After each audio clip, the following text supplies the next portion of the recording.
Master Tavern Keeper's History of the Old World.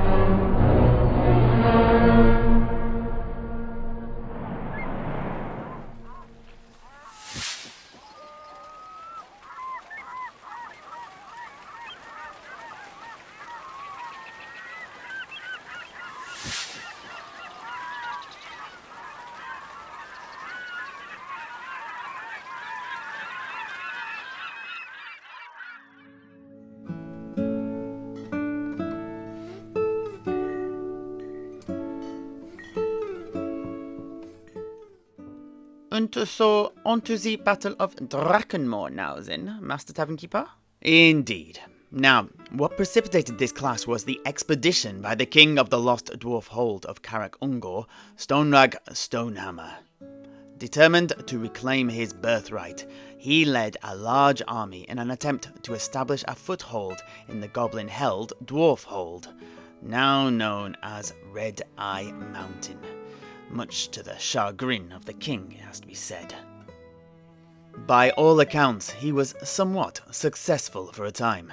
News came back to the halls of Karaz-a-karak that Stonerag, like his ancestor, High King Skorri Morgrimson, had been able to secure the southern valley as well as the gate. The numerous war machines they had taken had apparently been instrumental in this. Reports continued to come in that they were expanding into the nearby tunnels and widening and reinforcing their perimeters. All seemed to be going well until the reports suddenly stopped. High King Kurgan Ironbeard grew most concerned. Now, at that time, Sigmar Heldenhammer was at Karaz-a-karak, further strengthening the alliance between dwarfs and men. He had actually become friends with Stonerag Stonehammer in the aftermath of the Battle of Blackfire Pass, where they'd both fought, and, upon hearing about the loss of contact, volunteered to investigate. At first, the High King was very reticent to accept the young Emperor's help, replying, "Dwarf business is for dwarves," as they're oft prone to say. But Sigmar wore him down, and eventually it was agreed upon. The forces of the Empire of Sigmar would be supplemented by volunteers from the warriors of the High King, and together they would go and see what had happened to the dwarves of Carach-Ungor. They never reached the mountain, though.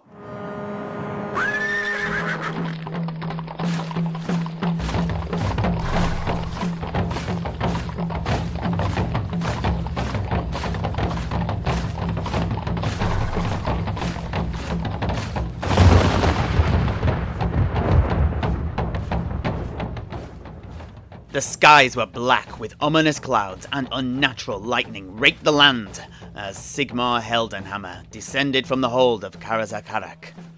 They journeyed first east along the Silver Road, and then north along the eastern slopes of the World's Edge Mountains, passing the lost mines of Mount Gunbad high above them as they did so. Somewhere we will need to talk about when we discuss the War of the Beard, but not right now. Anyway, as Sigmar and his army came within sight of Red Eye Mountain, they were met by the retreating forces of Stonerag Stonehammer. The king was dead, and the surviving warriors were bearing his body back to Karaz-a-karak. Oh, my goodness. What had happened, Master Tavern Keeper? It was the old story. Although the dwarves had fought well, and their defences had been meticulously planned and manned, sheer weight of numbers had overwhelmed them, and Stonerag Stonehammer had fallen in the counterattack, slain by a gigantic stone troll. Ah, ain't you a big troll? You smell worse than a gnarl wengly. Come on then. Take your best shot. Apparently, it was a fine end, but one that had broken the will of his men, and it was decided to consolidate their losses and abandon the venture. It was on this slow march of shame, back towards the dwarf capital, that they had encountered Sigmar. But the Emperor had no time to grieve the loss of his friend, for another enemy was close at hand. Drakenfels? Indeed.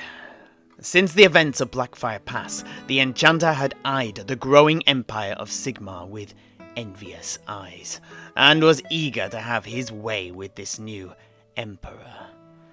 However, the resurgent dwarves under Sigmar's stalwart ally, High King Kurgan Ironbeard, now held the main passes through the mountains both in the north and now the south.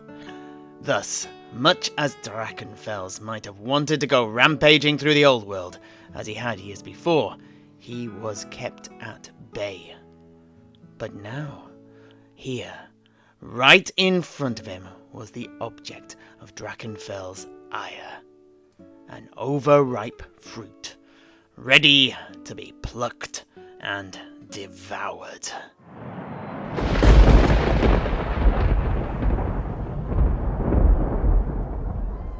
The Battle of Drakenmoor, in the 11th year of the Imperial calendar. Forces and deployment.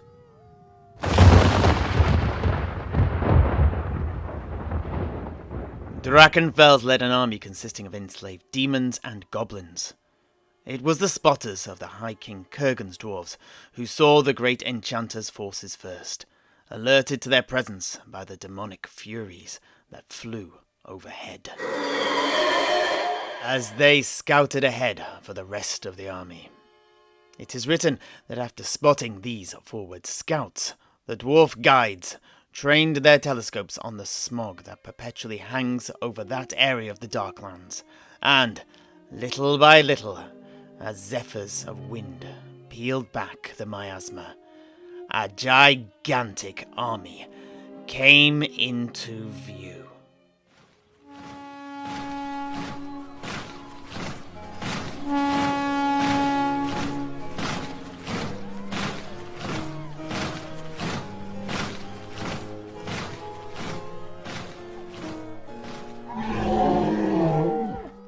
Facing westwards, the Enchanter's forces stretched across the desolate plain of Drakenmoor.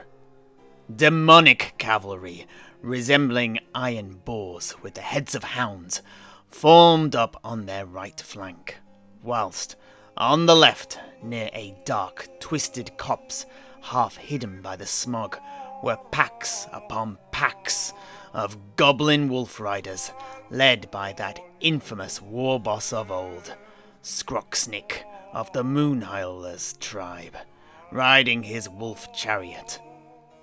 The centre of the Enchanter's army consisted of an uneasy hodgepodge of hobgoblin and night goblin units.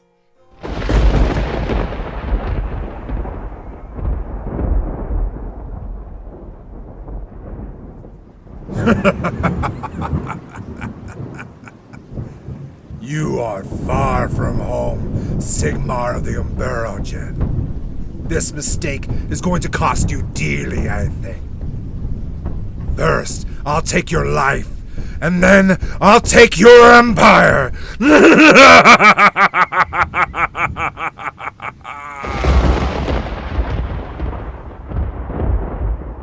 Drakenfels took up position behind the center in order to ensure that his most unreliable troops did not flee at the sight of the enemy.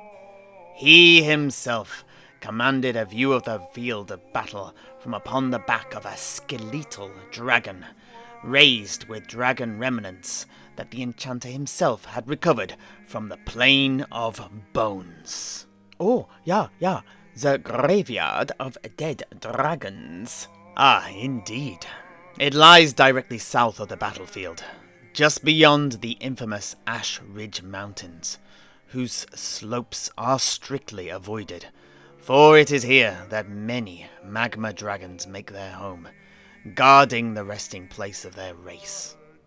Oh, and speaking of guards, Drakenfels himself was guarded by 13 undead warriors, all that remained of his nomadic army of yore that had once terrorized the great desert of the Southlands. Anyway, Sigmar saw the forces that sought to snuff him out, and organized the men and dwarves he had at his disposal accordingly. Sigmar put his elite heavy cavalry on his right flank, across from the wolves and their riders.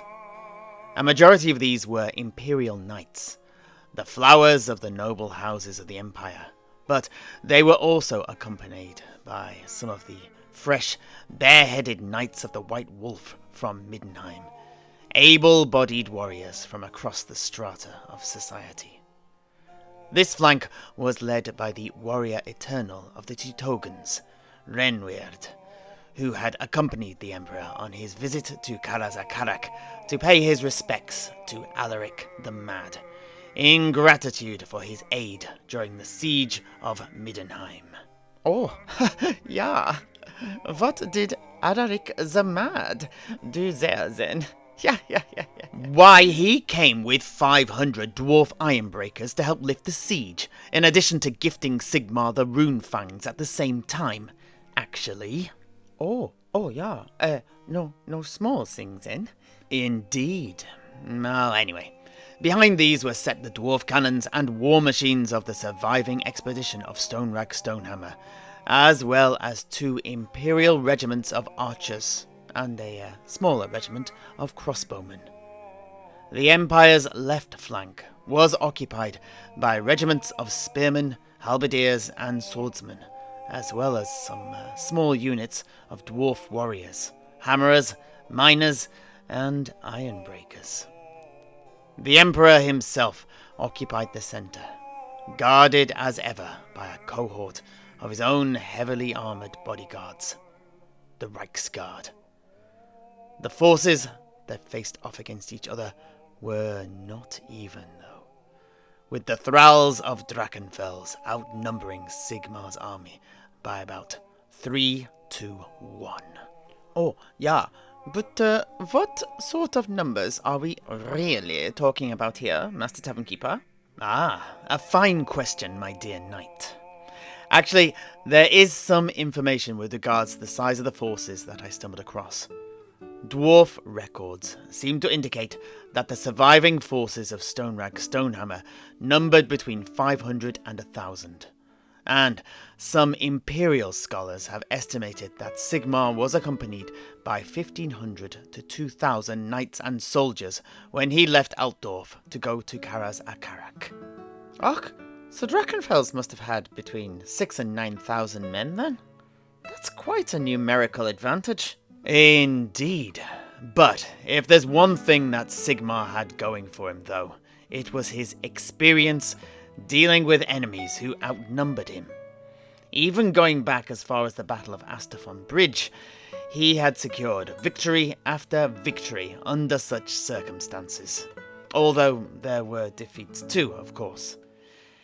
Anyway, as plumes of black smoke and smog drifted across the battlefield, the 2 armies waited as their 2 generals eyed each other up and prepared to play their opening gambits.